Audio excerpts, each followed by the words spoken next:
کی رات میں ہمارے ملکوں میں جو ہمارے عجمی ملک ہیں اس میں وہ کچھ ہو رہا ہے جو نہ میرے نبی نے کیا، نہ صحابہ نے کیا، نہ تابعین نے کیا۔ عجیب و غریب عبادات گھڑ لی ہیں، عجیب و غریب اس کے اعمال بنا لیے ہیں اپنی طرف سے، اور مسجدیں بھری ہوتی ہیں اور روشنیاں لگی ہوتی ہیں اور آتش بازی ہو رہی ہوتی ہے۔ میرے نبی نے اس رات کی فضیلت بتائی، عمل کوئی نہیں بتایا۔ جیسے یہاں کوئی صلاۃ تسبیح کی جماعت کرا رہے ہوتے ہیں، کوئی اجتماعی تہجد پڑھ رہے ہوتے ہیں، کوئی دیگیں چڑھا رہے ہوتے ہیں، کوئی آتش بازی کر رہے ہوتے ہیں، تو وہ اس میں اتنا غلو ہو گیا ہے کہ یہ بھی ٹھیک نہیں۔ اور کچھ علماء نے اس کے رد میں اس کا اتنا انکار کیا ہے کہ اس رات کی کوئی فضیلت ہے ہی نہیں، یہ بھی ٹھیک نہیں۔ اس بیچ کا راستہ، اس رات کی فضیلت میں جتنی احادیث ہیں وہ ضعیف ہیں، لیکن اتنی کثرت سے ہیں کہ ان سب کا مل کر جمع ہو کر کم از کم وہ حسن لغیر ہی تک تو پہنچ جاتی ہیں۔ اور ابن عثیمین رحمۃ اللہ علیہ نے بھی یہ لکھا ہے کہ زیادہ سے زیادہ ان احادیث کے مجموعے سے، جو کہ اگرچہ ضعیف ہیں لیکن کافی زیادہ ہیں، تو وہ حسن لغیر ہی تک پہنچ جاتی ہے۔ تو حسن لغیر ہی سے کوئی عمل ثابت نہیں ہوتا، عمل ثابت ہوتا ہے صحیح حدیث کے سے۔ ایک حدیث کی کثرت سے روایات اور ایک امت کا عمل، کہ امت کا بہت بڑا طبقہ صدیوں سے اس رات کا اہتمام کر رہا ہے، لیکن کچھ عرصہ پہلے تک اہتمام تھا دن میں روزہ رکھنا، رات کو کوئی نوافل پڑھ لینا، کوئی دو چار زیادہ پڑھ لینا، لیکن اب یہ ڈھول تماشے جو اب شروع ہوا ہے اس کا تو کوئی وجود ہی کوئی نہیں ہے۔ تو اس رات کو اللہ تعالیٰ نے مبارک بنایا، اور حدیث پاک میں آتا ہے کہ اللہ تعالیٰ اس رات میں ساری دنیا کے لوگوں کی بخشش فرماتا ہے، سوائے 5 آدمیوں کے، 5 کے سوا سب اہل ایمان کی بخشش ہو جاتی ہے۔ مشرک، المشرک، پہلا مشرک، دوسرا مشاحن، مشاحن کسے کہتے ہیں؟ دل میں بغض رکھنے والا، کینہ رکھنے والا۔ تیسرا مسبل و ازارہ، اپنے پاجامے شلوار چادر کو ٹخنوں سے نیچے تک لے جانے والا، لیکن ایک شرط کے ساتھ کہ وہ تکبر کی وجہ سے، سستی کی وجہ سے ہے، غفلت کی وجہ سے ہے۔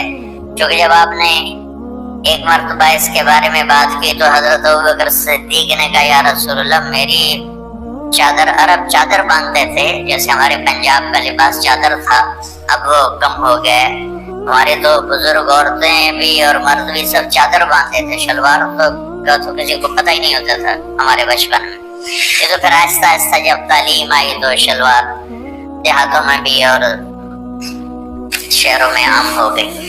تو اگر وہ اس لیے لٹکا رہا ہے کہ طبیعت میں تکبر ہے، پھر اس وعید کا وہ حقدار ہے۔ اگر ویسے اس کی نیچے جا رہی ہے تو میرا مالک ایسا، وہ تو ہے ہی رحیم و کریم، ہے ہی رحیم و کریم، ہے ہی رحیم و کریم، صرف شلوار نیچے لٹکانے سے وہ اتنی شدید سزا دے، اگر اس کے پیچھے تکبر ہے، پھر ہے یہ تکبر نہیں ہے تو انشاءاللہ وہ اس سے محفوظ ہو۔ تو اپنی چادر کو لٹکانے والا، لیکن بشرط تکبر، کتنے ہو گئے؟ 3۔ آپ والدیہ، ماں باپ کا نافرمان،